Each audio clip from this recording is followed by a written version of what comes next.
Bonjour.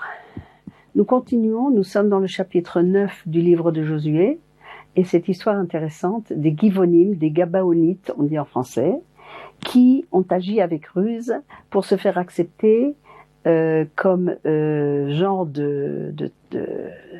d'habitants d'Eretz Israël, parce qu'ils avaient terriblement peur de ne pas gagner la guerre, mais ils voulaient, c'est pas qu'ils aimaient les Juifs, puisqu'ils ont essayé de les truquer, de leur raconter des histoires, etc. Donc ils ont agi avec ruse, ils sont partis, ils se sont fait passer pour des je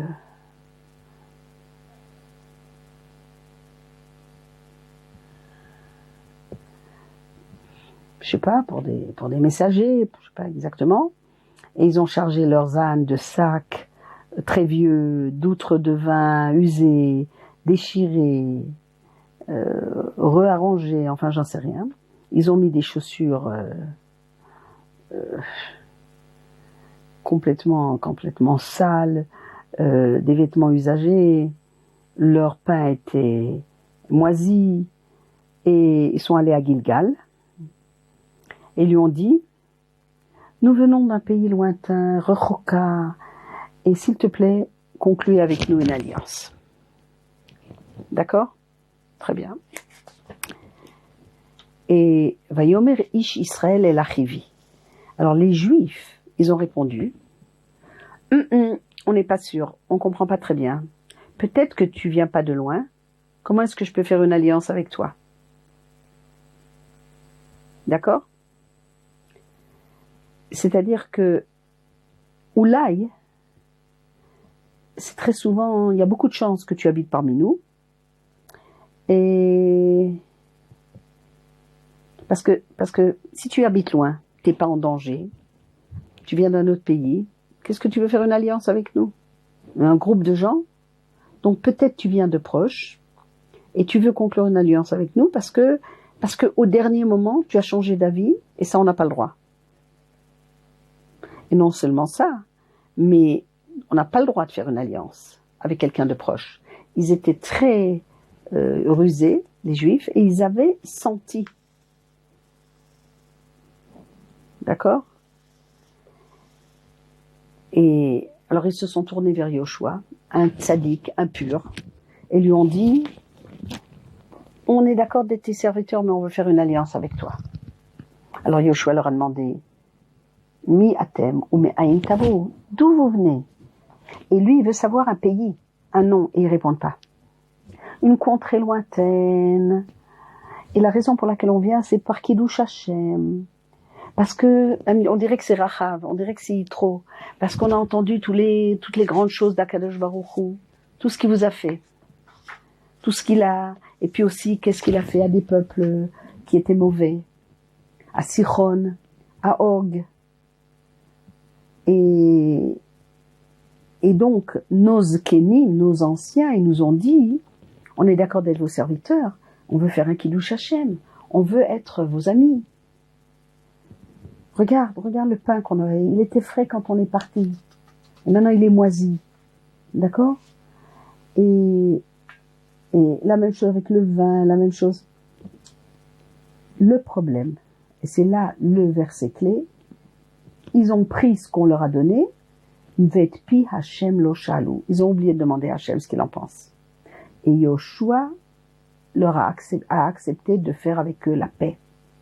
Et pas seulement la paix, mais une alliance pour la chayotam, pour les laisser en vie, et les grands du peuple leur ont fait un serment qu'on les laissera tranquilles. À peine 3 jours après, ils étaient en train de marcher, les Juifs, ils sont arrivés à Givon. C'était la catastrophe. Givon, Kfira, Be'erot, Kiryat Yarim, certains des noms sont justes aujourd'hui encore. Alors qu'est-ce qu'on fait ? Ils nous ont bluffés. C'est très grave. Mais on avait juré exactement ce qui avait été prévu. Alors on les a pas attaqués, parce qu'on avait prêté serment, peuple était très mécontent. On avait très peur. On est allé contre Hachem. Mais qui nishbeu nesiye haïda b'Hachem? Les importants leur avaient promis de rien leur faire. Et la raison pour laquelle on les a pas tués, on aurait pu. Velo henichu manesi mipnei sheyeh chilul Hashem. Ça veut dire qu'ils ont fait un compte que de les laisser en vie, c'est plus un kiddush Hashem, puisqu'on a promis, que de faire savoir qu'ils ont bluffé et de les tuer. D'accord? Donc, on leur a expliqué qu'ils vont rester en vie, même qu'ils sont des bluffeurs, afin d'honorer l'engagement. Mais d'un autre côté, leur situation, elle sera différente de celle des Juifs. Ils seront fendeurs de bois et porteurs d'eau. Ça, c'est très connu, c'est resté comme ça pendant des générations. Chotve etzim, ve shoave maim. De cette façon, on va ne pas transgresser la choua, mais d'un autre côté, quand même faire quelque chose de différent. D'accord? Et Yoshua leur a demandé, mais pourquoi vous nous avez trompés? Et il n'y avait pas de réponse. Alors, vous êtes maudits, et pendant toutes les générations, vous serez asservis comme fendeurs de bois et porteurs d'eau pour Beth Elohim, pour Beth Hashem, pour le Mishkan et plus tard le Beth Amikdash. D'accord? Ils ont répondu à Yoshua en disant, on sait que Hashem a ordonné à Moshe de vous donner tout le pays, d'exterminer les habitants. On a eu peur, c'est pour ça qu'on a fait ça. Mais on reconnaît qu'on est dans ta main, fais ce qui est bon à tes yeux.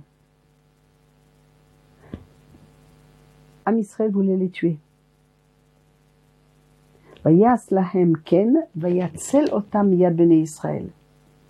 Velo haragum. Le peuple, il est plus fougueux. Yoshua, il fait des comptes et il se rend compte qu'il faut les laisser en vie. D'accord?